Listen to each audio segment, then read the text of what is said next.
Welcome to Buddy Read Adventures. I'm Danny and I'm here for the theories. And I'm Stacy and I'm here for the vibes. And we are two besties who live across the country from each other who love doing buddy reads together. We are so glad that you're here to join us on this adventure today for Crescent City House of Earth and Blood Part 2. Don't forget to like and subscribe and follow us for more. And don't forget to give us that 5-star rating for us and all your podcasts if you feel so inclined. And a friendly reminder that Danielle and I don't intend to curse or swear, but we are two adults who will be talking about an adult book. And one thing that we wanted to add to our little intro is that we are actually going to be attending some events, and we wanted to let you know about it in case you want to come meet us there. The first event will be the Everflame Ball, hosted by Mountains and Magic Events, and that will be in Colorado. You can come find us there if you're attending. We'd love to see you. And I will also in September be attending Dragon Gauntlet in Boyne City, Michigan. Very excited for that. Maybe one year Stacy will join me. Let's hope very soon. I also wanted to call out our shirts for those of you who are watching us. I'm also going to post some pictures. I'm sure that you'll see them in our stories as well. But look at our cute, well, I'll move my microphone. Mine says, "Be kind of smutty." And I just felt like that was a really good call out for Bryce. And Danielle, what does yours say? Mine says, "Well-behaved women rarely defeat empires." And I just thought that was also fitting for this. Mm-hmm. And both of our shirts are from our friend Erin at Sparrow and Wild. So note that this episode will have spoilers for everything House of Earth and Blood up through the end of part 2. So if you have not read through part 2, The Trench, please go back, finish reading that, and then watch this episode. So now it is definitely become a lot harder to keep things straight than it was in part 1. So everyone's like, oh, it's like the first 100 or so pages where there's just a lot going on, hard to keep it all track. I think that should be corrected to the second 100 and so pages for me personally. I had to diagram something that I will show you all as we kind of go through later, but I had to diagram something just to understand it because wow, I understood like our characters and what was happening there, but otherwise like the world's building, I was getting a little like lost and all over the place. When I was reading our notes for this episode and I was like seeing all of your like commentary and your diagram, I was like, I'm so happy for Danielle to have this moment. I'm so thrilled for her and her like theories mine to just really like come in hot. Like this episode is really going to be mostly Danielle because to Danielle's point, finished this section and I was like, wow, okay, there's a lot that happened here. And I just am feeling like it's just still settling in a little bit for me. So I'll comment where I can, but I feel like this is where Danielle's going to shine. So I'm very excited for you all to experience that. As you are listening, if you have read through the rest of this book and or the entire 3 books that are out in this series so far, please enjoy our random theories that could be, or at least mine, and our musings together that could be probably really off the wall and totally incorrect. Enjoy the entertainment, and we'll find out if we're right or not later. But also, please, no spoilers for us because we haven't read beyond. Just no spoilers for us or for other people who are reading along kind of with us. So, Stacy, your vibes. How were the vibes for part 2? Tell me, how were your vibes? What were you vibing? Oh, that's a good call out. I feel like I definitely felt more like entrenched, pun intended. I was like, I felt like I was in it to win it, so to speak. Like I was feeling the urban fantasy. I was way more connected to our main characters. There are a lot of fun things I know we're going to call out throughout this episode that I'm excited to share.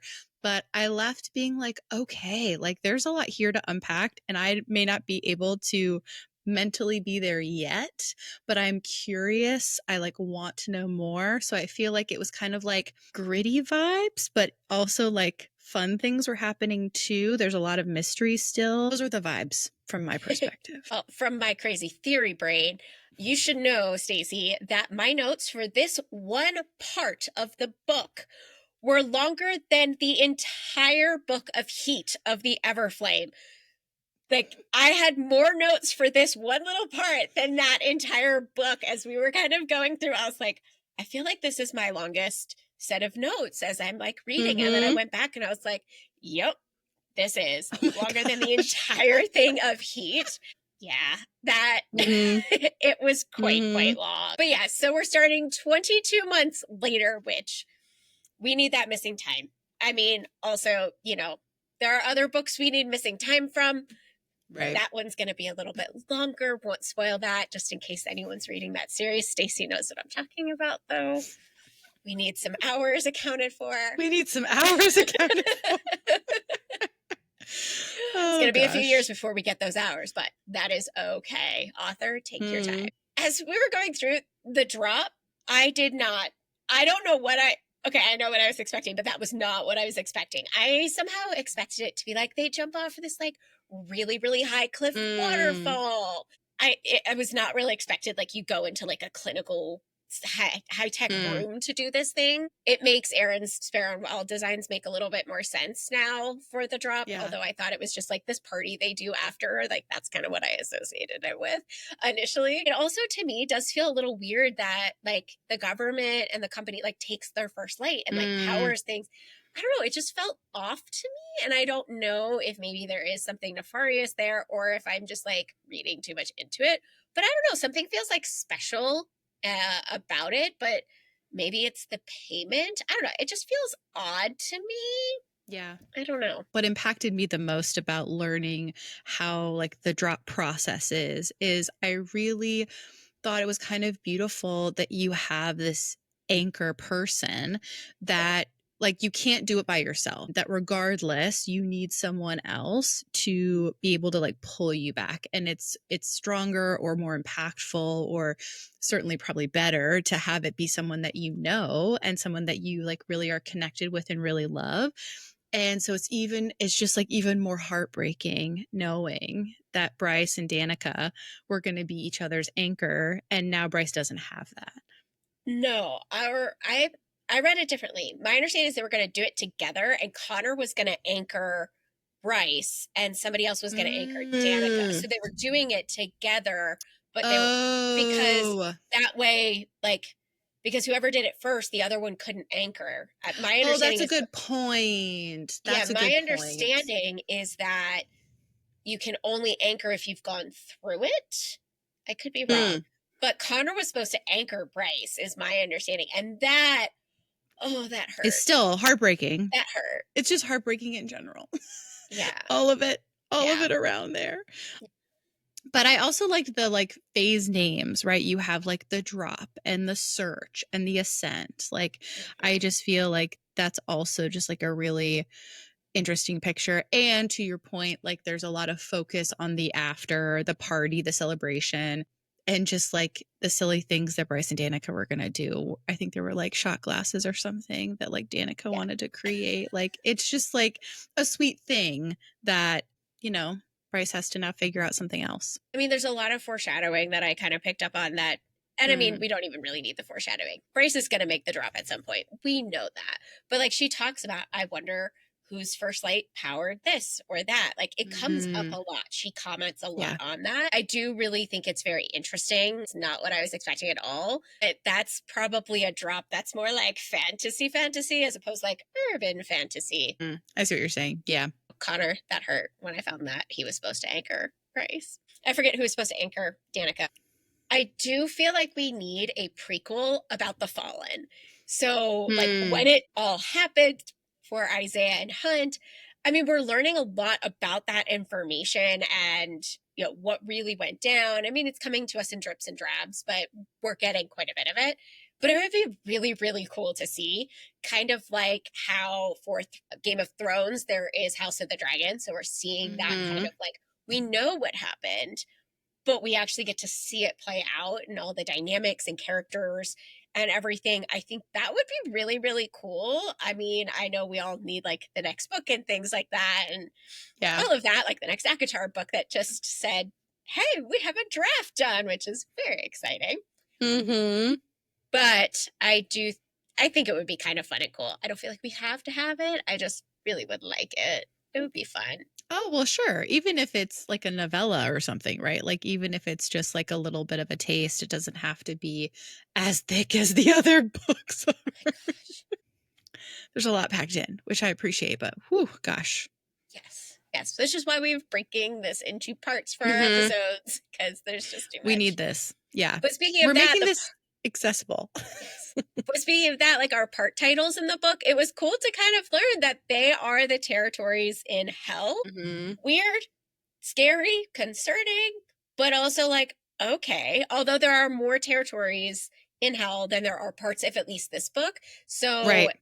I'm wondering if we'll see like, oh, well, these ones were picked because of this, or if like through the next couple of books, we'll see more of Right. those be part of like the part titles. I thought of that too, and I was like, "Oh my gosh!" And like, I know you probably picked up on this, Danielle, but I was very curious about the spelling of hell because it's spelled Hel in the book, and so I added a little note. I was like, Stacy sidebar, because I was like, what is, why? And so I was like looking into it, and I had to remind myself that Hel, or potentially, is referring to Norse mythology, and meaning that it was also the meaning of the realm of the dead ruled by the goddess Hel. And so I was like, oh, okay, excellent. Moving on. And so for those of you following along who may have listened to the audiobook, I just wanted to call that out because I felt like that was something important. I remember thinking that too and just going, oh, that's different. But I didn't go beyond that and I just went on. So Oh, Stacy, your little detective brain does I exist do in there when you're sometimes. reading. But I like didn't think about it again. I was just like, oh, that's how just SJM's gonna, spell it. All right, cool. And then I saw your note on our, notes for today, and I was just like, oh, and then my brain went to Thor and Hela from Thor, and I was like, Mm, oh, okay, I'm putting this together, I right. was like, okay, good call out, Stacy. Good to know. So thank you for that. It's like I was reading along. I was like, at first, all right, when Rune and Hunt get into like the same room together, like there's going to be a showdown. We know that has happened in the past. Hunt won that one. But Hmm. now as they started being forced to work together and Bryce being around, it seems to kind of be like, all right, we're breaking down some barriers. We're not friends. We're tentative allies, right? So they Hmm. can both kind of work towards getting the horn and finding out who this murderer is and who's summoning the demon and all of that. I still think we might get a showdown, but I wasn't going to be quite the way I expected it, just kind of happening initially off the bat, and then they have to like come back from it and all of that. But I think we're still going to get it. I think it's just, I don't know if we'll get it this book. It might be one of the next two books. I don't know. I really have no Sure. idea for when, but I think we're going to get it. Or maybe even it could be a situation where Rue fights on behalf of Hunt, and instead of them fighting each other, like, they're, who's to say? Who's to say there could be an alliance of sorts? But there's definitely going to be some sort of, like, they're either coming together or not, but they're right now being very civil. Yeah, I don't know. I feel like they're going to build their relationship. They're going to become friends, but then something's going to happen. And they didn't have the friendship develop that deep enough and it's just going to blow up. Mm, And I then I see what could you're see like saying. that happening. So I think there's Yeah. still going to be a them going head to head, but Yeah. then I think there is going to be this, deeper bond that forms in some way, shape, or form between the two of them, where one of them would do that for the other. But Yeah. I think they got to have that epic showdown first that we get to see on the page. But in general, Hunt was not who I was expecting him to be going into this.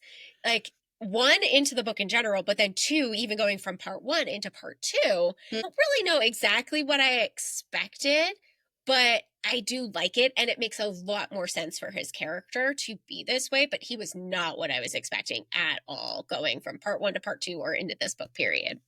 But I like it. I'm really liking discovering his different layers, different pieces that are being called out that we'll talk about even further. And I do also like that it's like revealed that his given name is Orion, and I just think that that's really fun. So, Stacey, you remember that diagram I said earlier that I had to do? Mm-hmm.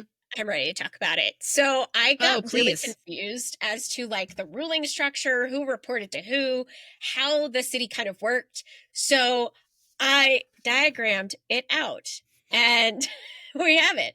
I will post this on our Instagram for those of you who are listening on Spotify, or even if you're watching this on YouTube.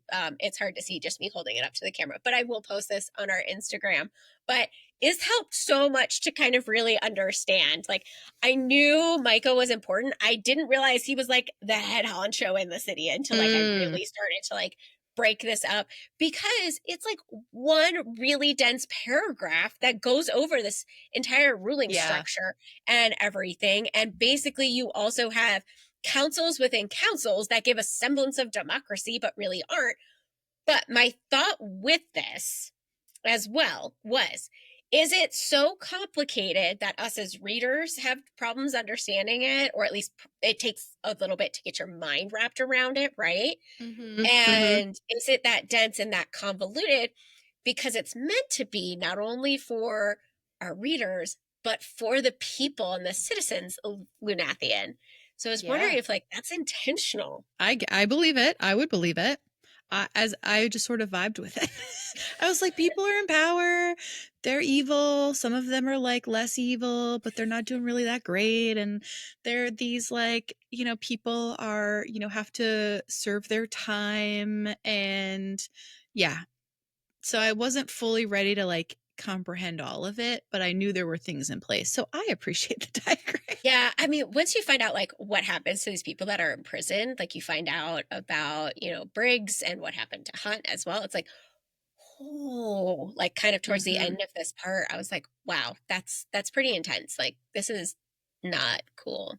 It's just a situation where yet another, as if we're not experiencing it enough in our lives, there's like another reality with which we are experiencing this sort of dynamic. And let's see how it turns out for them. Yes. Well, who says fantasy and fiction and stuff is not political? Mm, How many fantasy books have corrupt governments that our main characters are trying to overthrow and create right. a new system and a new world order? Tale as old as time.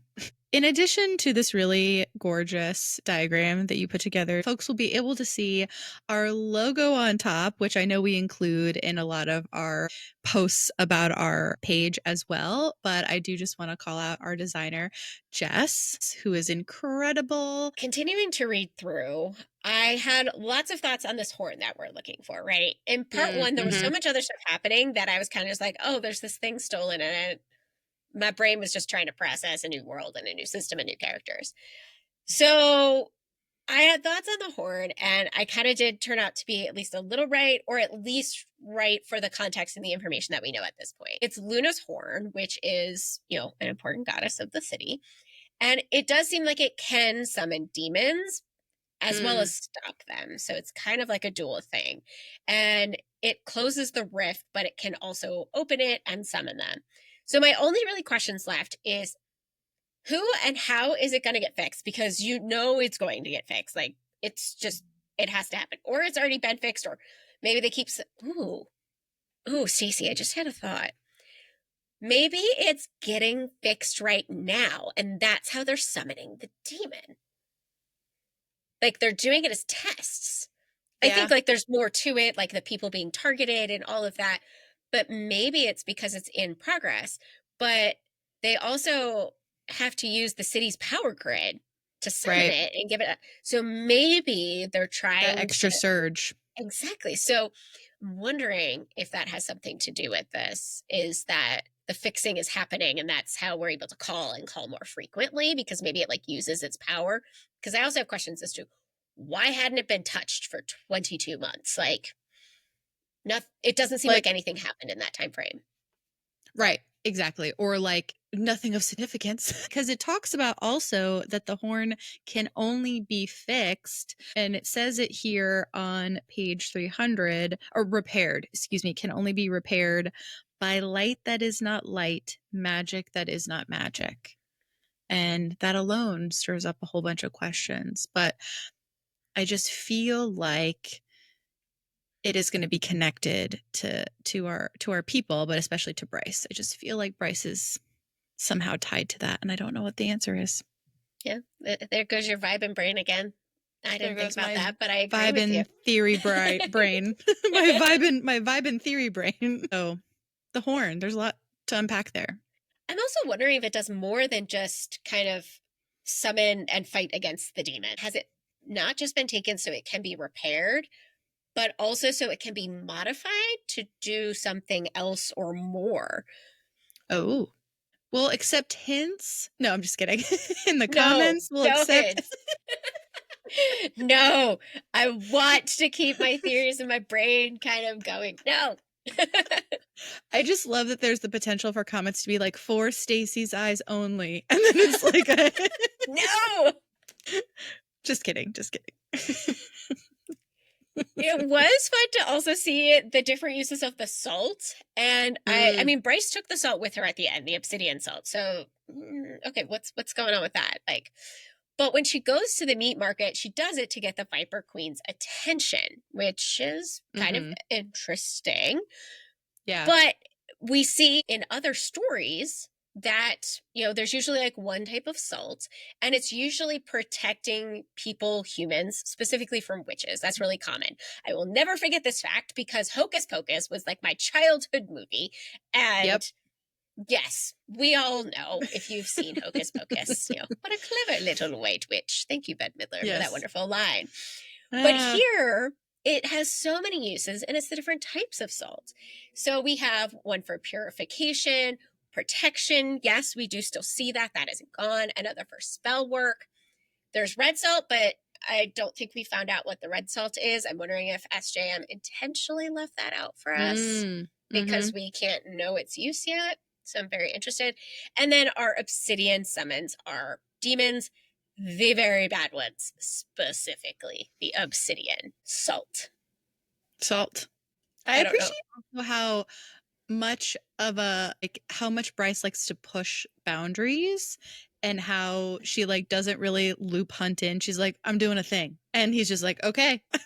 Now at this point I'm just going to let you go because you apparently have an idea. And sometimes I don't think she even knows if it's like really going to work, but she's like, I got nothing to lose. Like I might as well try it. And look at what has gotten her so far. So, Yeah, I think we see a little bit of that also in Akatar with Farah and mm, Rhysand, kind of especially in, the third book, right? yeah. Echo War.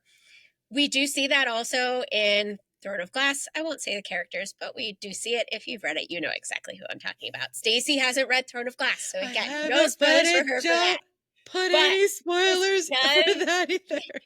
this does seem to be a very SJM thing, but that's also why I wore Mm. this shirt tonight. My well-behaved women Mm. rarely defeat, right? Yes, she absolutely does put your boundaries. Obviously, the number 7 is really important. So, symbolically, it does mean things like perfection, completeness, spiritual, and is stated to be either holy or unholy in this text. But Mm. here we have the 7 asterai. There's 7 gates in the city. There's planets. I feel like we need more information on that, especially since in part 1 it was kind of like, oh yeah, people came, or like different species came in from all over the place. So I feel like that's going to be important, especially with like Right. what these gates used to do. We have the 7 circles in hell. So I feel like we, or at least me, but Stacey, maybe you two in your vibe and brain, like let's see where that goes. We need to keep an eye on when the number 7 appears. I feel like that's going to be Mm. really important here for us. That's true. This is also when I get why Alexi Nicole and of Fantasy Fangirls podcast also have ebooks so that they can do like searches. Yes. I'm, I'm starting to Because learn. Oh, that's a smart idea. that's a good move. But Yes. so for those who are e-reading it, something to keep in mind. Luna is also very important as one of the gods. So I really wouldn't be surprised if we do or don't actually get to interact with the gods. Maybe we hear them, characters interact with them, they appear and are physical presences. I don't know that we'll necessarily get it in this book if it happens, but I Mm. would not be surprised either way. But I also won't be sitting on the edge of my seat expecting it. But Luna Sure. being the patron goddess of the city, it's also very interesting to know that she's only one of 5 gods, not of 7. So that was kind of interesting to me. And I think there's a lot more we need to learn about her, especially since it's her horn that Right. we're also missing. And it was her Yeah. temple and all of that. Yeah. Especially the way this section ends, which we'll get to, but whew. Yeah. That was an ending. Speaking of like, bombshells dropped, like it was freaking Micah that she saved in part Mm-hmm. 1. I did not see that one coming. Like Nope. absolutely did not. Anyone out there who is listening to this, if you saw it coming when you read this, good for you. I missed all the signs. I did not Yeah. see that one coming. So, Props for sure. I mean, my thoughts were like, well, how does Hunt feel about this? I mean, he's probably Mm. glad to some extent because he has a pathway to freedom with Micah that he's very clearly, shared to us as readers. He's not going to get if his kind of ownership is transferred to somebody else. That's So, true. Yeah. yeah, I really thought the angel that Bryce saved in the alley, I kind of didn't think he made it, if I'm being Well, we're honest. Like, led to believe that, right? yeah, Like, because she's led to believe that. yeah. So, I mean, it was um, just he was so damaged. It also just shows how messed up his body was if she still didn't recognize him. However, other people recognized him at the scene. So I'm wondering if that's mm, they could only recognize him because they previously knew him, yeah. or like there was an identifiable like object on him, things like that. But also I'm wondering maybe he was recognizable, but maybe Brace was in so much shock that, memories are flawed. They're Yeah. not accurate, right? We are flawed. Maybe it was just shock, or maybe it's a combination. I don't know. But that blew my mind. My jaw Well, hit the floor. and admittedly, she's not trying to necessarily identify someone. She's just trying to like make sure that whoever this is okay. And so, to be in a situation where it was really heartbreaking as well, where, you have that moment where it's finally revealed that it's Micah, and, Bryce is just like devastated and like angry and like, I was asking about this person and no one was telling me. And she has every right to feel angry. Like, that is Hmm. frustrating. Like, she saved this person's life, and then that happened. Like, yeah. But, oh boy, dude, bad move. Asking Brace out, one in front of Hunt, but also doing it right after he sees Sandriel, who Yeah. killed his lover and defeated the cause he was, kind of leading, to get tortured and then abused and like is now being forced to be a slave. Like all of that, like is wrapped up in this one person he just had to confront for probably a very long time. And then he asked out Bryce in front of Hunt. Like moments later, I was like, dude, ooh, I did not like that, Yeah, Micah. And Micah doesn't seem to be all that great. yeah, I don't know whether I think he's necessarily like bad, but he's definitely, I don't know, Yeah, serving his self he's not. interest, which Hmm. I mean is what it is. Yeah, he's not great. I'm But not a fan. yeah, Hunt is also not off the hook. Like Hunt No. like messed up in this section big time too. We still haven't really found out about that tracker information from part 1, so I'm still like waiting for that to come up, Oh right? yeah. Kind That's of like the right. Kindred's Curse saga, and we Yeah. have a deal 2 of our characters make, Right. keeping this as spoiler free as I can for those of you who haven't read Mhm. Kindred's Curse yet. There is a deal, an exchange that is made in book 1, and now at the end of book 3, we still haven't seen that play out. So, Bird of the Everflame, we gotta find out what that is, Yep. like how that plays out. It's we right. So there's some unfinished business there that needs Yes, to yes. come to play for sure. And this is one of those situations as well. So I get it. And that reveal is not going to go down well. She's not going to love that. No, it's not. She's gonna be pretty ticked off. Hunt, I did not like him bullying her into going to the acolytes murder scene. I Yeah. mean, if you just paid attention to her body language, her actions, the way she was talking, like even us not being kind of in her third person POV in that moment, like it's still very obvious, but he is just so focused on, I have to reach my goals so I can, expedite getting out of this deal that I have with Micah so I can have my freedom, which makes total sense. But Right. oh, dude, big one. And then he made it worse by after when she like runs away. Like, well, you were on my suspect list, but how you reacted when you saw the body, I realized you shouldn't be on my suspect list. Ooh. Dude, Ooh, one. buddy. I mean, I'm glad you told her because that Sure. would have been even worse had you just kept that secret. But that was not the time Mm-mm. and not the way to tell her either. Dude definitely is lacking some social skills, but also like he was tortured for a very long time and he's not really had friends, so I get it, but also like dude dude. You can definitely tell he like learned a lot in that moment, Oh yes. and he is learning a lot about how to interact with Bryce, but also himself, and this type of like having this type of work partner relationship, right?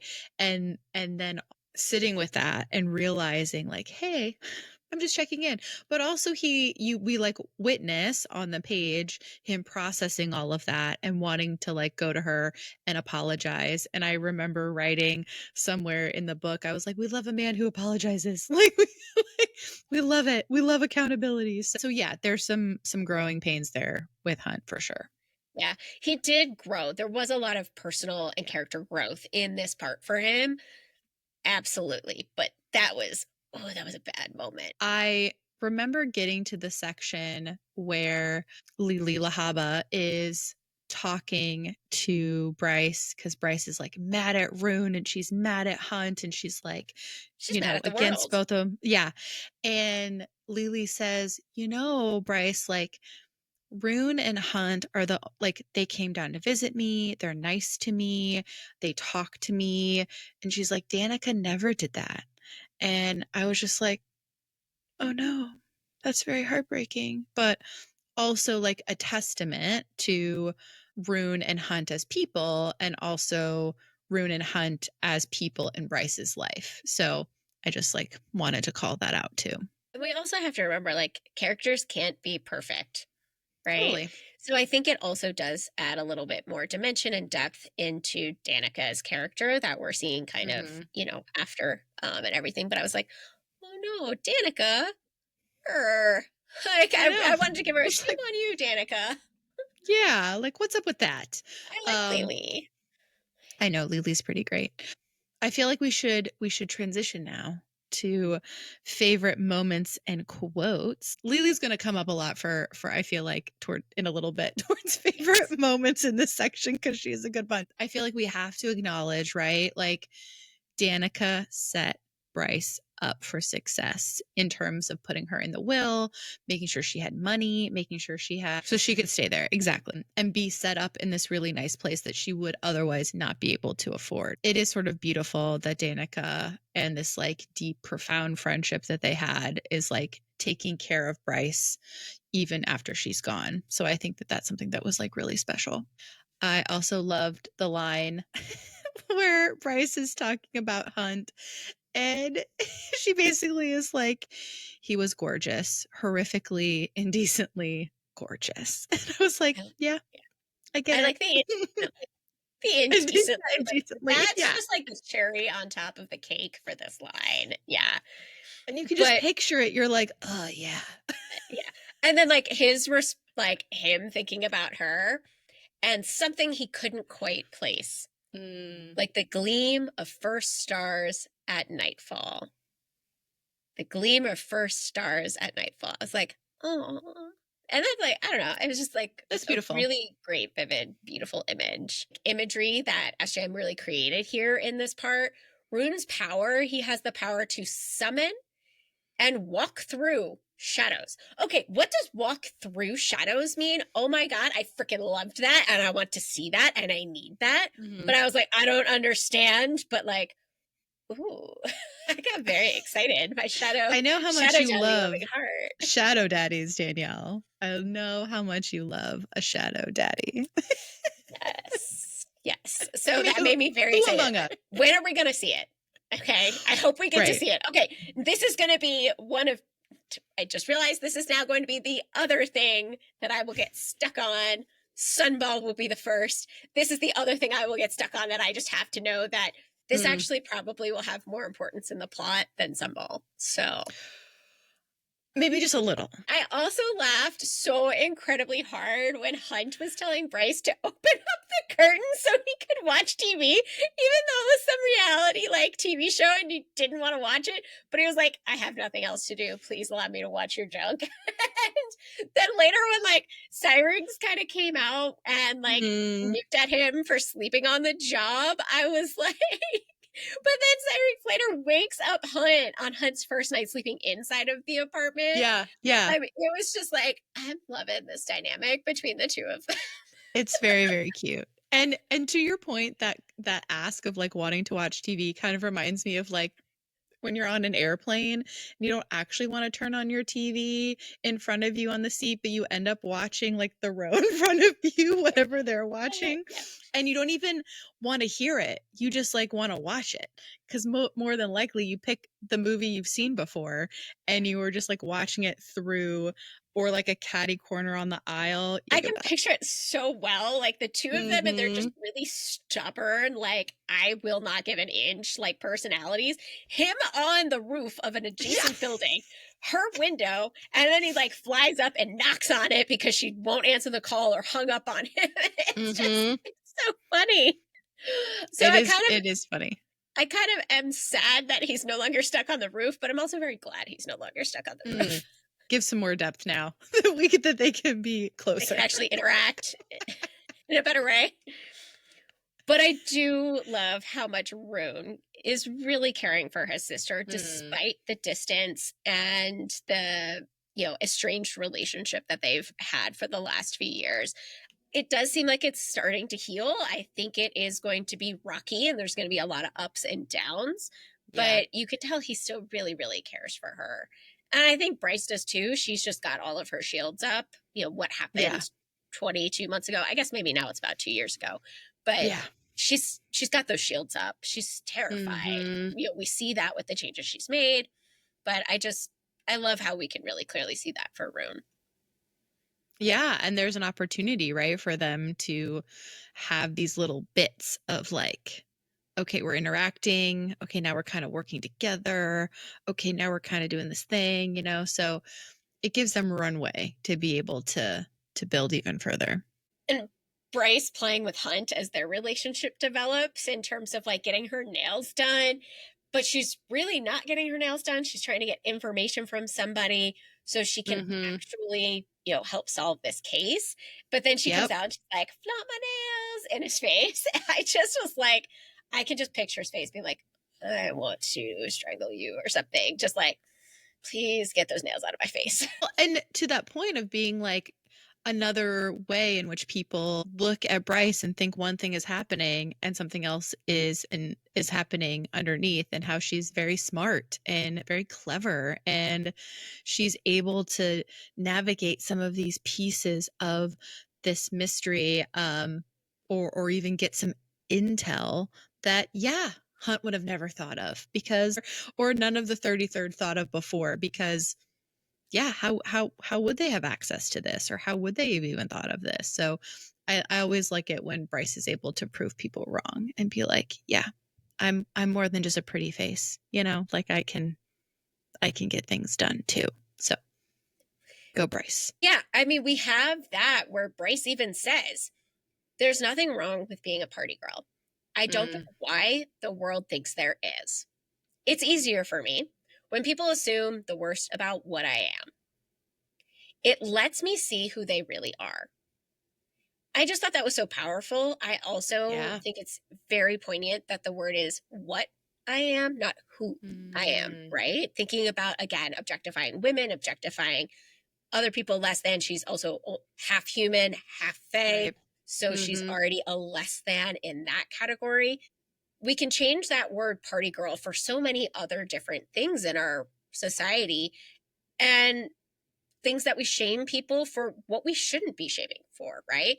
Oh, well, you do this too much, or you are interested in this, or you behave like that, right? It's like, why do we need to shame just because they're different or do something different from you? So I do love how Bryce uses this to her advantage, though, but it just shows and really points out that, yeah, this is happening, but just replace party girl with anything else we shame people for where we shouldn't be shaming Totally. them for. Absolutely. Very powerful quote. The other quote that's going to come up, I'm sure, multiple times within within this book, because we've seen it already in this part, and I'm sure it's going to come up even more moving forward, but the through love all is possible. And I particularly loved it showing up when, because it's, you know, on the back of the jacket, right? Like, and so you're kind of like, or I don't know if it had showed up or I'd remembered Danica wearing the jacket before, but I did like that it's in this picture that Bryce has in her house, and Hunt sees it because he's staying in the house now, and he's like looking at all of the pictures, and he finds out who her stepdad is, and he finds out like these other things, and he's like, oh shit. And then there is this picture of two women, and they're like facing away from the camera, and he's like, oh, this is Bryce and this must be Danica, and she's wearing the jacket, and on the back in an ancient language it says through love all is possible. And I was just like, oh, this is so beautiful. Isn't that on one of the arches or gateways too? I mean, they all have different things, but Oh yes, it is also when were they going into the meat market maybe, but yeah, I think it that's was on a something. structure. Yeah, yeah. I don't think it's the meat market, but it also could be totally wrong. I also totally forgot. I mean, I knew that was a major quote in this series, but I'd Oh. totally forgotten we had hit it until I saw your notes. And I'm like, you look at the notes right now and it's like, wait, where was this? I missed it. And now that like you're telling me, I'm like, oh, yeah. Oops. I was like so in a different mindset. But also this comes up with like your romance loving heart. Like, of course you wouldn't miss this, especially It with was your like underlined. yeah. And you love stories about like friendship, right? And the love between friendship. It makes total sense that I love that stuff too. Like, don't get me wrong, but it Yeah, makes sense that I would be the one to miss it because my brain was in different mindset. totally. But that's why we complement each other. That's why we're both here, so that we Exactly. can bring with our powers combined. Oh, of course, we can't overlook the fact we have to bring back Lily, and there was so much in this section about her romance smutty books and her romance smutty shows, and I think the joke is that they called her shows Fangs and Bangs, and I just love it so much, and I just really want Fangs and Bangs to exist. So Yeah. I wonder if somebody's made merch. You might need to like do some merch hunting. there is Okay. definitely merch. Okay.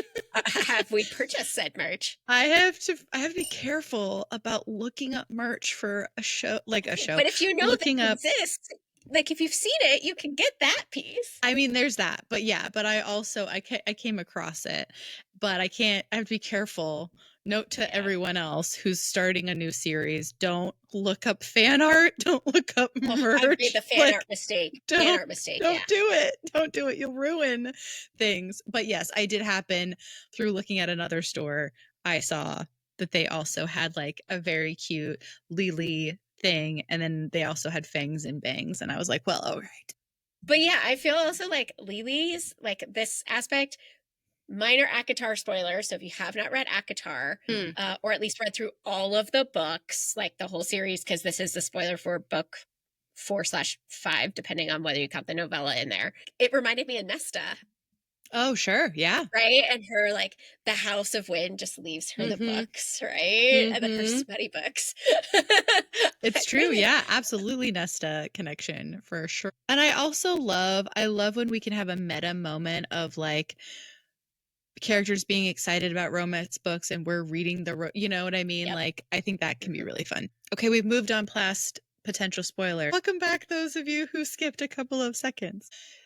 Bryce, you know, having so many layers, and it is revealed that she bought Syrinx, and she couldn't even afford him, but it's like he's on a payment plan because she didn't want anyone else to basically like to have him keep being in a situation where he was just like continued to be owned or continued to be in that sort of predicament. And I think it's just like really awesome how she's like, I literally can't afford this, but I'm not gonna allow that to stop me from doing the right thing. And we Yeah. could learn so much from that. I love that she still brings him into work.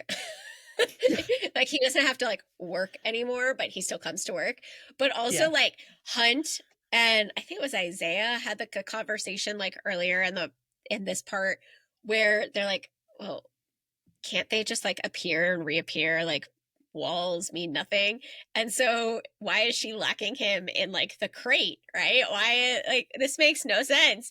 And then like in the morning Syrinx just appears and wakes Hunt up as we talked about earlier and then just disappears again. So it's like clearly, obviously Syrinx, has definitely a level of emotion and connection and appreciation for Bryce. And it's like, I'm supposed to be in here when she gets home. I'll be in here when she gets home. Yeah. That's true. That's Yeah. true.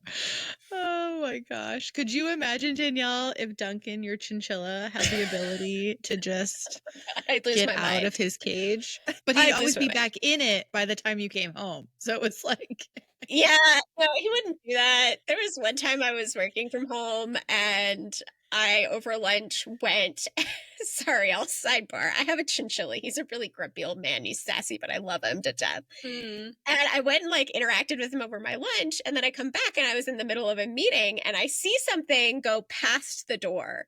And I was like, that's a really big rat, like out of the corner of my eye. And I was like, I look over, I was like, oh, there's nothing there. Okay, I'm just hallucinating, whatever. Didn't think anything of it. And then about a minute or so later, Duncan comes trotting in the room like, hi, Mom, there you are. I was looking for you. Coming from the opposite direction of where his like habitat is. So oh like my he had been gosh. like wandering around. I just look over. I was like, can you hold on a minute, please? Like muted my camera, muted my mic, and went, Duncan! And like chased him. I got him like herded back really quickly. So yes, he would not go back. He would come looking for me or looking for a treat. Like that would be Duncan. But yeah, he would not be Syrinx. Oh my gosh. He'd not go Wow. back. Willingly. That's too funny. Yeah. Thank you for humoring me on that. Yeah, you get to see Nugget soon. Mhm.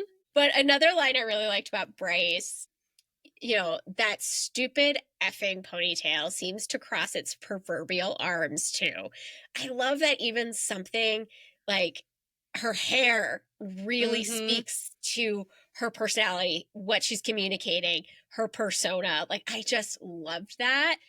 And that just added to the Hunt and Bryce banter so nicely. And I absolutely loved it.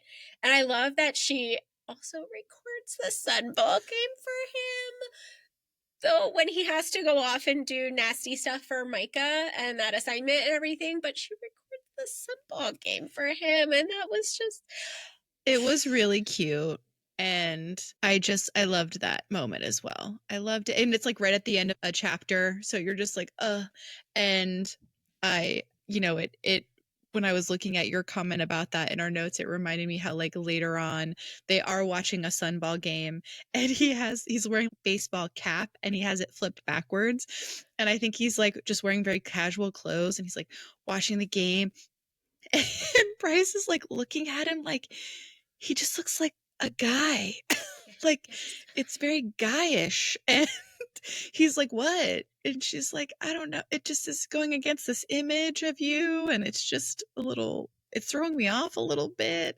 And I just thought that was really funny too, because I can just visualize this. Like we think of this, like, like Hunt, like, the Umbra Mortis. And he's just like exactly. in a baseball cap in sweatpants watching a Sunball game. Yeah. Well, I don't think he wants to be the Umbra Mortis. Like, well, no. Yeah. But that's the persona he's been forced into. But yeah. So it's just a nice little glimpse of who he like really is. It's cute. And then that also reminds me how they've like been taking pictures of each other on each other's phones. Because like he has two pictures on his phone apparently, and they're always of like gross dead things. And I think it's like, a little bit more than two, but it's a very little. But none of them are personal photos. They're all of like crime scenes. Yes, the crime scenes. She's like, what is this? we definitely see their relationship evolving. And when Mm. we get to that scene at the gun range, the tension between her and Hunt, and when she shoots and all of Rune's friends are like, oh, you only got it once, sorry, and she shot 3 times, and Hunt goes, no, she didn't. And then there's the Mhm. description of like, it's not exactly a perfect circle, you can see that, Right. but she's just that good. Yeah. And I was like, nice. I was Yeah. like, ooh, ooh, ooh. And I was like, okay, we're going somewhere. We're going somewhere. And then Isaiah Mhm. called, and I literally put the book down and said, rude, and walked away for a few minutes. I paused in the middle of the chapter, and the page, and I have a hard time doing that. Yeah. And I said rude and walked away for about 10 minutes before I came back to finish. It's true. And even listening to it, like, because I am doing the combo listening and reading, and the audiobook also builds it up really nicely because you have this tension of like what they're saying with their eyes and what they're not actually saying to each other, and how it's basically Bryce being like, here I am. This is me.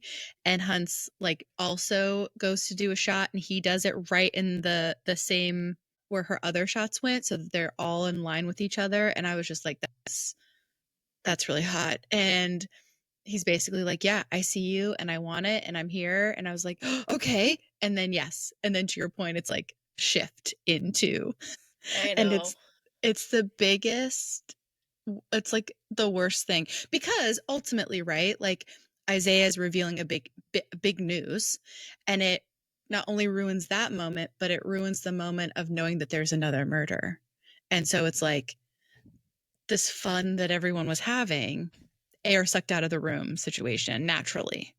Yeah, you So, could definitely sense that in just the reading. I'm sure the mhm. audiobook gave you a lot of that too, but you could absolutely just sense the air being sucked out of that room just from reading it.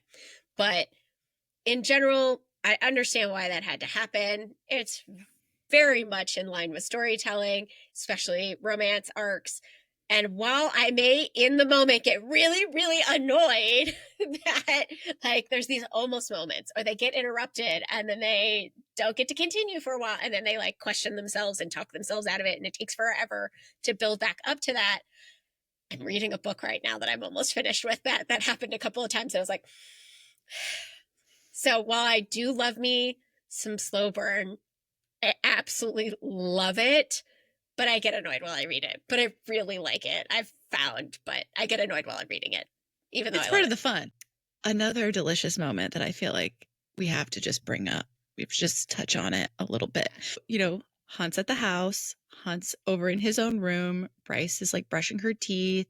She's on the phone. I don't even remember what the call was about, but she has to go over and talk to Hunt. She opens the door and she sees him without a shirt on for the first time.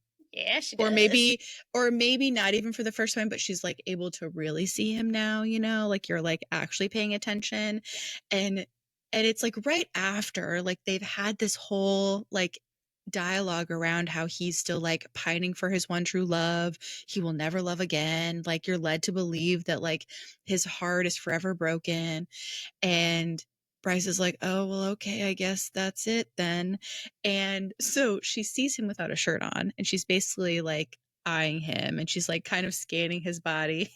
And then you could Yes. you could tell she's like, oh my gosh, but he's just told me he's like, not really like able to love anyone else and da da da da da. And she's like having all this like internal dialogue. And then she scans back up and she gets to his eyes and he has, and I quote, a shit eating smirk on his face. I cackled. I legit Yeah. cackled while reading it. And I was like, aha, yes, he Yeah. does. Because Yeah. He knows he's getting checked out. he knows he's getting checked out. He's liking Oh it. my gosh, it was great. It was Yeah. perfect. So we have to just bring that up for the fun, for the giddiness, for the kicking of the feet We're starting to get moments. some Mm-hmm. fun, juicy little bits. Mm-hmm. Exactly. Are you ready to dive into my crazy theories, questions, and hopes brain? Oh yeah. Go to town. Well, some things we are still waiting on that I know we both are wanting to see Mm-hmm. is JJ, Jelly Jubilee. We Oh, know that because yes. we know people who love JJ. So Mm-hmm. I'm very curious to see how that appearance. We also need the postal otters. We still haven't seen Yes. that, right? Mm-hmm. But we also need more about Sunball. Sunball has Obviously. been brought up a lot. There's a game. Hunt has watched it, but what is it? Obviously, it's Mm. sports and they play it at the college and stuff. Okay, cool. But what is it? How do you play it? Again, I still have cross soccer hybrid in my mind. Again, don't know why. No one spoiled this for me, whether we get it or not, or what it actually is if we do. But this is the one, like, it probably doesn't matter to the plot that I will not, I will die on the hill of I need this. I need this information. We want you to have it. Please. We want you to have it. So yeah, that's definitely coming up. I know personally for me, I'm hung up on the fact that we didn't get Fury this section. I get it. There's like everyone is processing grief in a different way, but I was glad that we got Juniper for a little bit, and I'm just curious about Fury. That's all. I'm just curious what's going on there. So that's one thing for me that came up. Yeah, we're almost halfway through the book, but we still have two other Yeah, books. So we are it's still true. relatively early in this story with these characters. So that's why I have to Yeah. keep reminding myself where I'm like, I need this, I want this, I need this. It's like, oh, we're still kind of early, right? But I feel like we don't really still have a full picture of what Rune being starborn actually means or something, right? It feels like Mhm. there's more to this than the knowledge that we have so far. So we know he can wield this like spark of light and he can use it to find, call, like Have a use, connection with. yeah, to with the horn and the book and stuff and Mhm. thing or the sword, right? So we know that there's like that kind of connection to things that can draw him, right?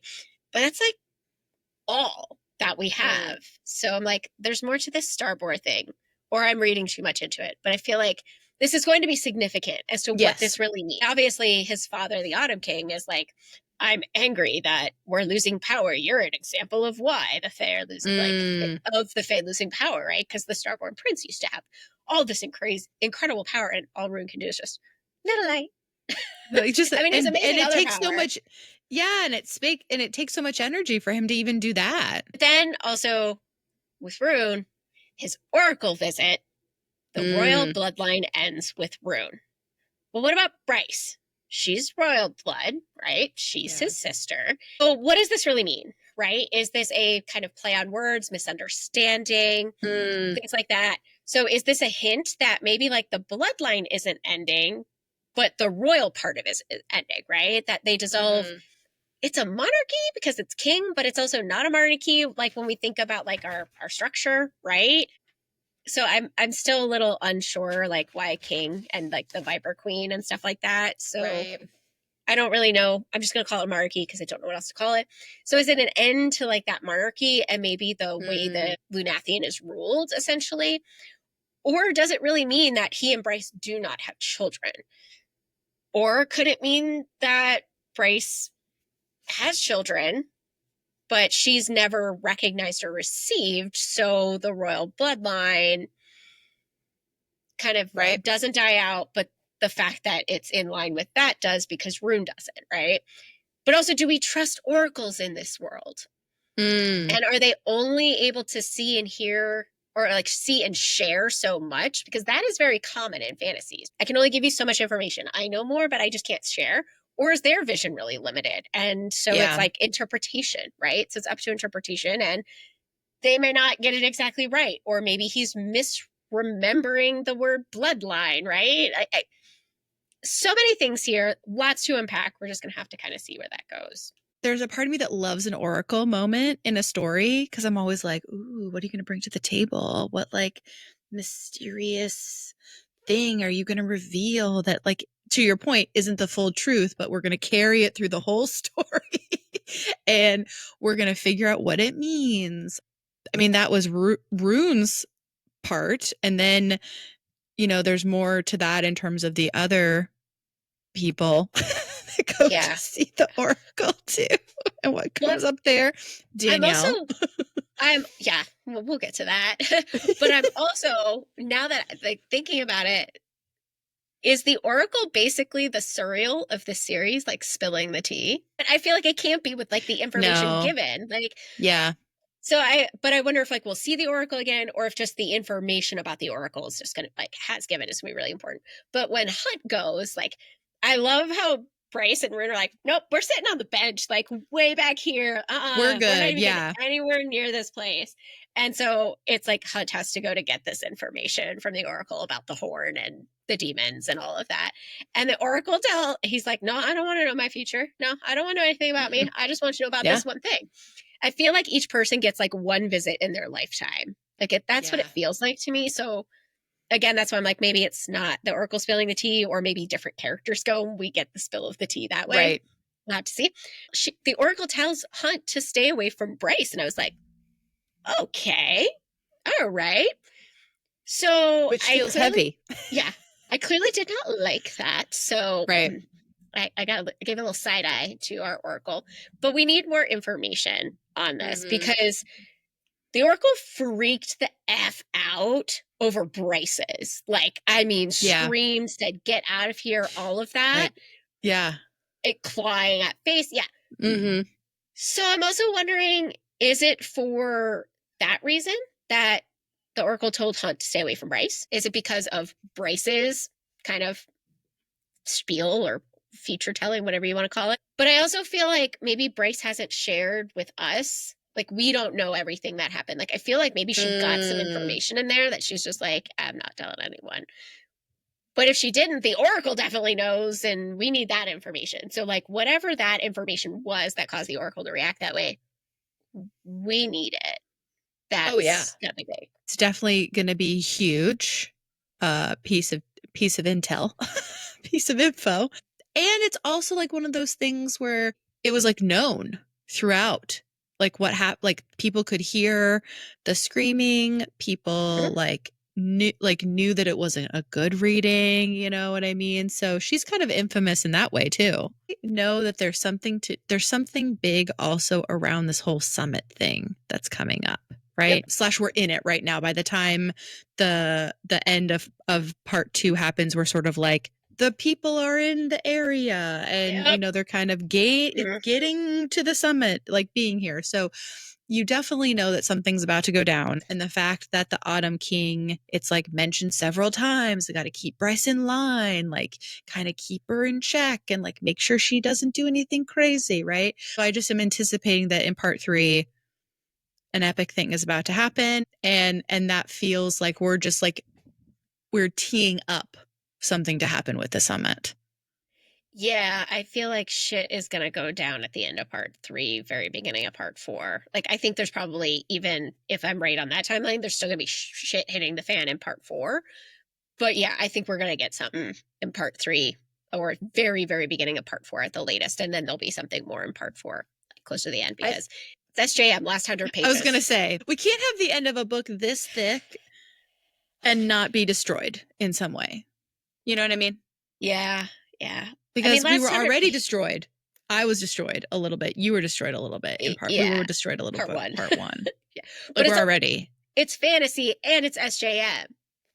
Shit hits the fan at the end in the last 100 pages. So, I'm worried about part 4, but we'll get there. We're worried about part 4. Of course, we're also going to learn more about Hunt's deaths count and his looming, right? The carrot of the freedom is going to come up more than once. I really hope that like mission that he had to go on where Bryce recorded the Sunball game. Oh, yeah. I really hope that counts towards his 10 that he'll be left with at the end of this, or should be, right? So I hope that like reduces him to 9.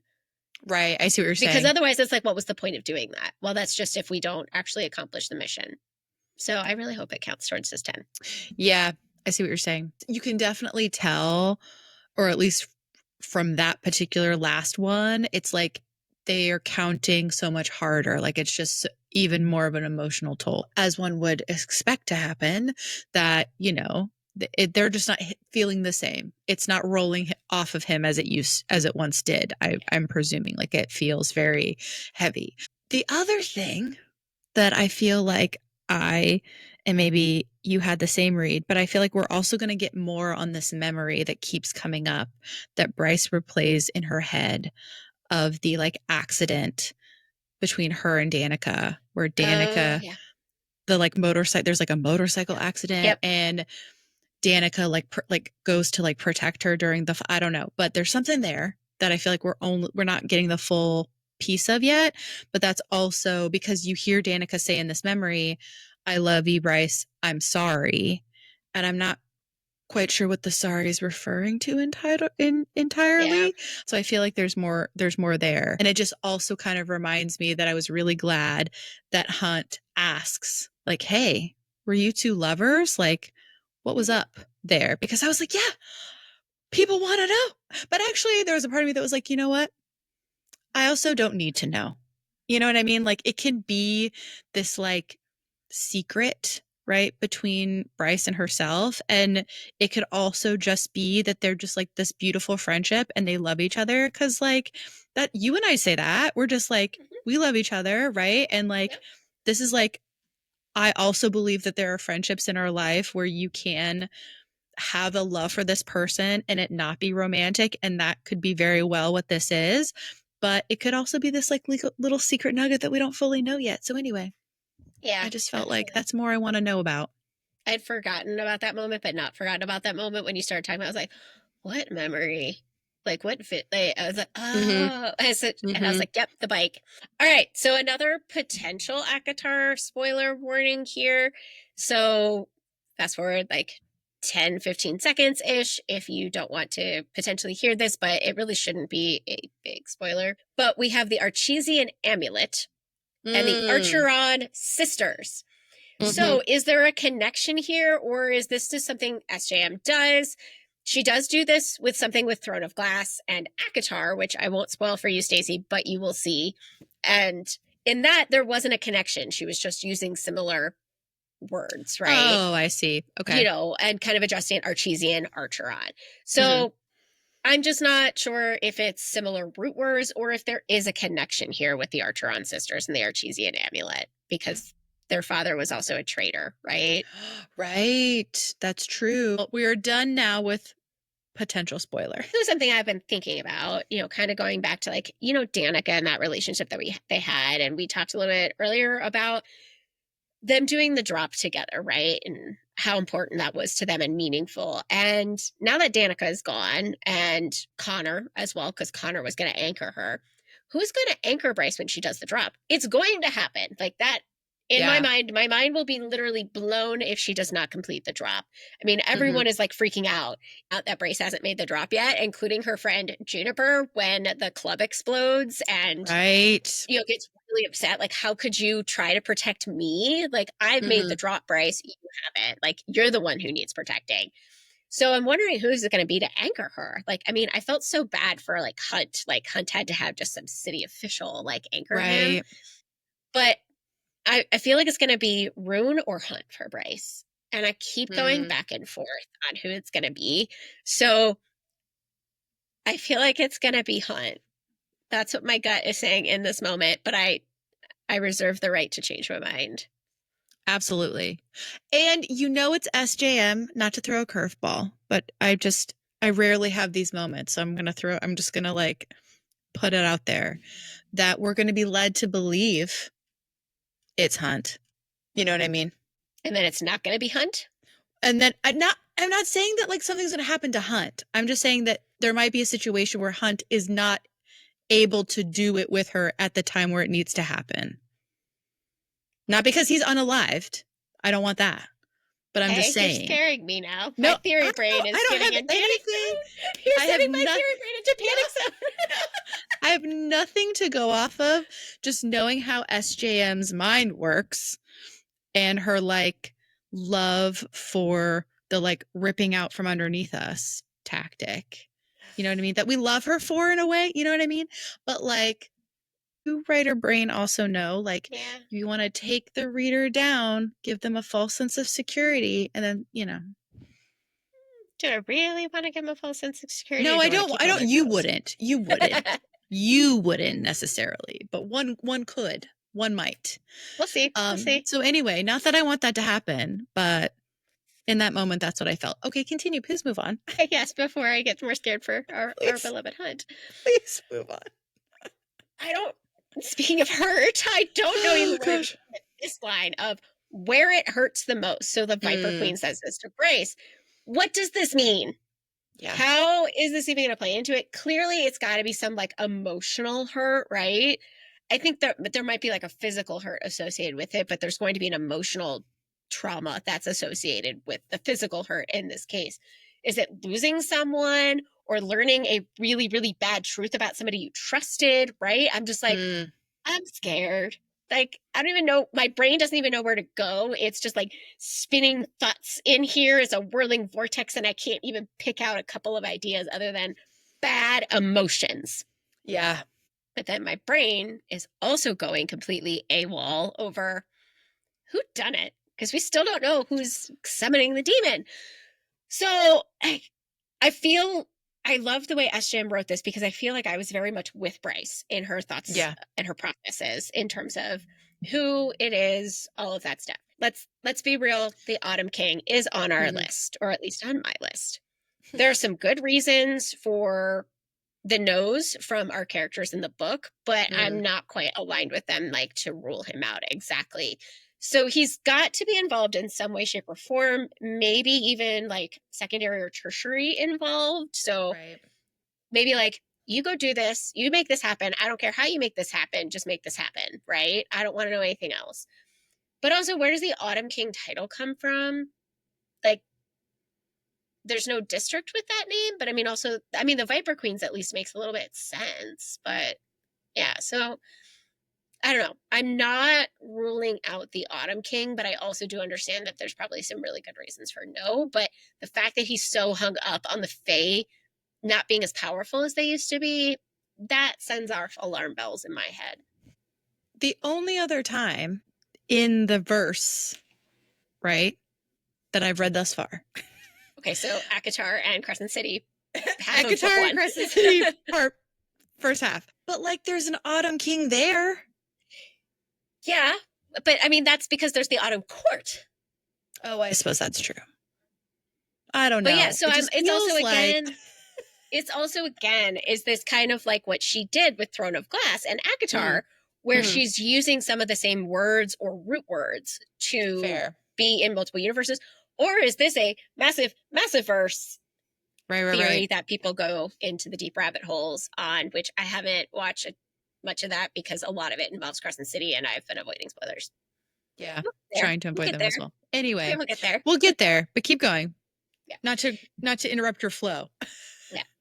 My other thought was the Viper Queen, but I think that's just way too obvious. So I entertained that for about a half a second, kind of like Bryce did. But I'm still not ready to completely pull her from my list. Like, I mean, she pulled her people off the street, so she knows something. So even if she just knows and she's not sharing and she's letting this continue to happen, or is she doing something on her own that we don't know about? I get some Umbros vibes from this, from the Viper Queen. So from Kindred's Curse Saga, I'm getting some Umbros vibes here. Yeah. So there's more to what she knows. I'm just gonna have to see. That's my thought on the Viper Queen. Sums up, but I'm not ready to take her off my list, but she's a weaker link on my list. Then there's Jessica, or another sorceress, because the summoning, right, the power, like we have to repair the horn, right? So it's also, I think, very weird that we never see Jessica, at least at this point, on the page. She's on a screen. So, I mean, we see her on the page, but never like present with our other characters. In person, she's on the phone or she's on a computer screen. She's never physically with them. And it's also really weird that when Bryce, one time when they were on the phone, asks her about the horn and she immediately hangs up. So I don't know if she knows something about the horn and she's scared of it or something. But that was very like red flag to me in that moment. So I'm not really loving that idea of it being Jessica. Like, I think there are a lot of holes in this idea, but something is up with her. But I also could see it being like another sorceress. Well, in terms of like having access to power, Also, the fact that like Jessica has all those connections to like art going back for so long and like these ancient texts and this like library of stuff. Like she's connected in all of these ways, and is all of this like affront to something? Like is her gallery a misdirection? Like I don't know. Yeah.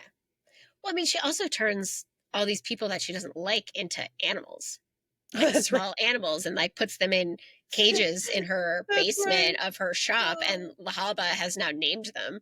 So, That's like, right. I forgot. yeah, Jessica is very interesting to me, and I'm like, let's see how you go. Then of course there's Briggs. Again, not super high up on my list, Sure. but it also could be somebody he's working with. But then after that meeting that Bryce and Hunt had with him, Yeah. it could be a lot of really good misdirection and red herrings to kind of throw us off Mhm. the scent of Briggs, but it really seemed too obvious. So was he lying when Mm. they visited him? But I mean, it also seemed like, okay, you and Danica had a connection. Was this actually happening? So, like, once he started talking about Danica and how she had a couple of times told him to, like, back off before I Mm. have to bring you in. Yeah. And that's when I started to question Briggs or a Briggs associate, but Briggs knew about it. So it could be a Briggs associate that he has no involvement or connection with. He's not involved with that whatsoever in controlling that. So, Right. but Bryce's more direct involvement or like secondary involvement, I was like, once he started talking about Danica. But then there's Pollux. So he hangs out with, Sandriel, right? Right. So it, Pollux just seems weird. Like he's always described as someone to completely avoid, like absolutely Mm. stay away from this person. But I think he's going to become a bigger character as we kind of go Yeah. on. So I think TBD what this really might look like, but Mhm. Alex is on my radar. Like I need to keep an eye on you. You're a little sus. So again, I'm not sold because we don't have a ton of information on Pollux yet. But Right. I mean, this really is turning out to also be like a murder mystery, which I wasn't Yeah. really expecting, but it's kind of Yeah. fun and cool. Now here comes to the big one. All right, so Mm. the Autumn King is really high up there. Sabine, and I know we both had very intense reactions to the ending of part two, where I was like, yeah. So I really hesitated throughout the entire part two to put Sabine on my list. I really hesitated. But I just kept having this pull. I need to put Sabine on the list. And now I figure, like, well, maybe it's too obvious, kind of, uh, Yeah. whatever, right? But I mean, it was her daughter. Like, that's why I hesitated. Like, Danica's her freaking daughter. But I mean, we've seen fantasy where it Yeah. doesn't matter, right? Especially if the child is doing something that doesn't align with the parents. Like, this is what I want from you. And obviously, we saw in part one, Mhm. Danica was not doing what Sabine wanted. The first time she shows up in part two, she's really on about that sword again. And that just reminded me how much in part one, right when her daughter had died, she cared more about the dang sword than her daughter. Or at least that's the impression that Mm. I got in that moment. So Yeah. I was like, yep. All right. And 2 years later, she's still on about that sword. Something is up here with that. So also again, kind of like other things we've talked about. Where's the sword? We haven't Right. seen. Is it still in the closet? I know we talked I about know. this last episode. Is it still in the closet that we I saw her put it have thought in? of that as well. Is it still in the closet? To your point earlier about like I don't know that it's even if it is Sabine, if it's like only her, right? Like I don't think it's a situation where, and maybe Danica was not ultimately her death was not ultimately how it was supposed to go, but how it went down, right? And so that could be the other thing where it's like Sabine didn't want her daughter to die, but she's like, well, since it happened, like I guess we should just focus on the net win here of whatever, right? The situation is. So that Yeah. could be the other thing.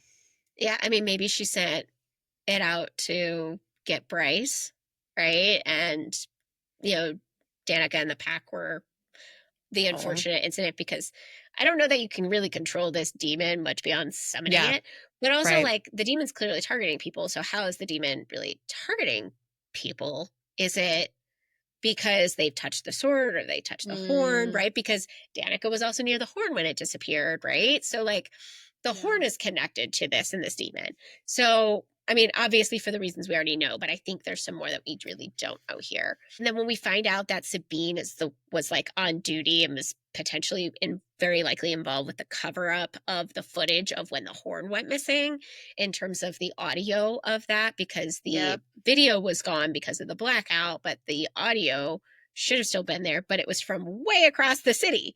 So but she was on there, and that's when I was like, yeah, I can't not put Sabine on. I can't talk myself out of this, right? Yeah. So I still am just like, how could a mother do this? But we know, and it's a sad reality. But it's just also very interesting because in that first moment where we do see Sabine on the page in part Mhm. two, you know, both Bryce and Hunt had to confront people that are big triggers for them in their past, right? Sandra for Hunt, Sabine. I mean, Sabine and Bryce had a bad relationship Yeah. even when Danica was still alive. Obviously, Yep. it's been exacerbated by all of this. They have serious past issues with these people and they both had to confront them. And I think those were big moments in terms of the other really stepped up and helped them through it. Like Bryce was just like, oh, I'm just going to be like, you know, one of those like silly party girls picture. Yeah. I need, Yeah. and, you know, and Hunt really kind of stepped up in a way in that moment and was like, yeah, let's go. But, yeah. So Right. Like we need to leave. yeah. But also, as we were reading this and we were kind of like texting back and forth, I didn't realize you had finished part two for like a couple of days. I was like, have you finished yet?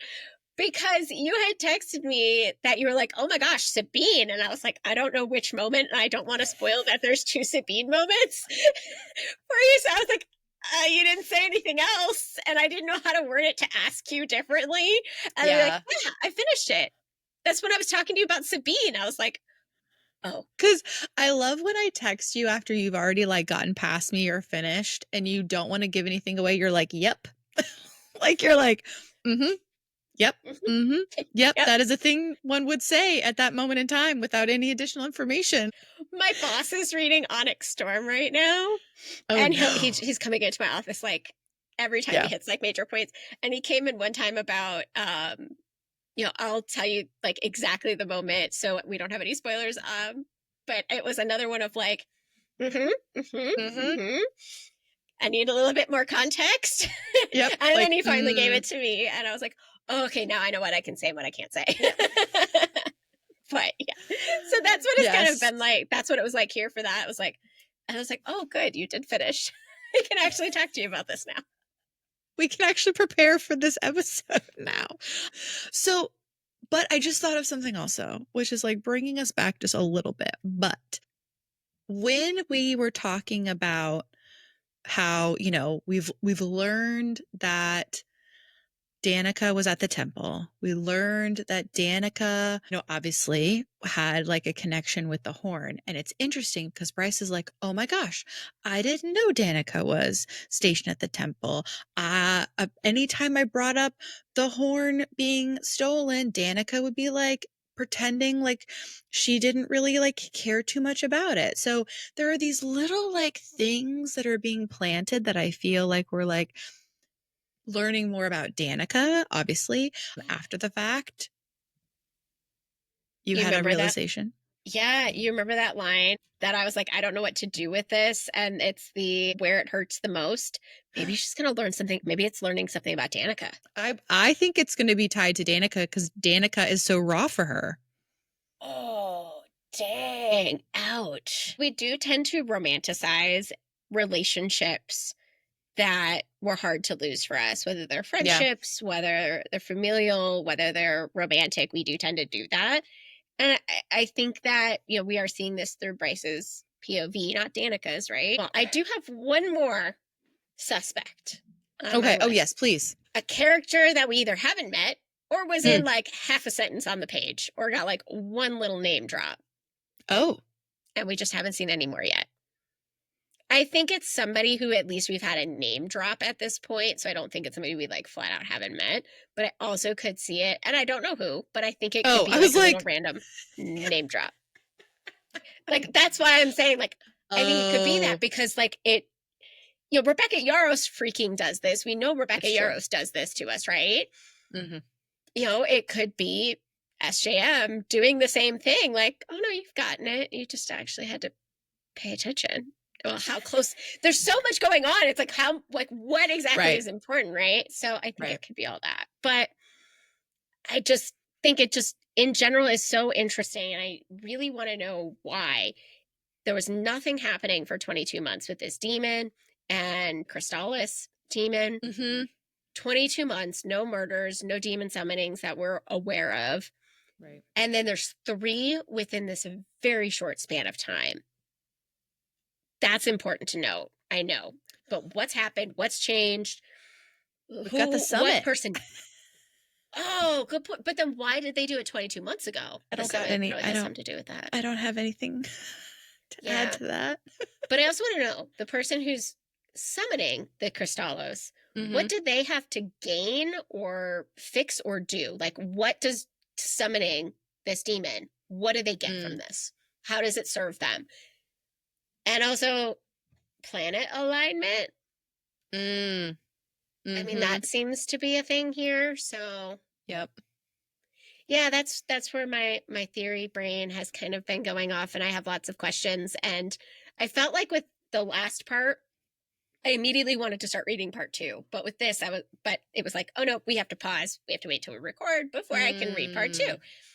With this, though, there was a little bit of that, but I was like, okay, I also need to like sit and process what just happened. And that's when I did the diagram. Like I made a note, go back to page whatever it was and make your diagram of the ruling structure.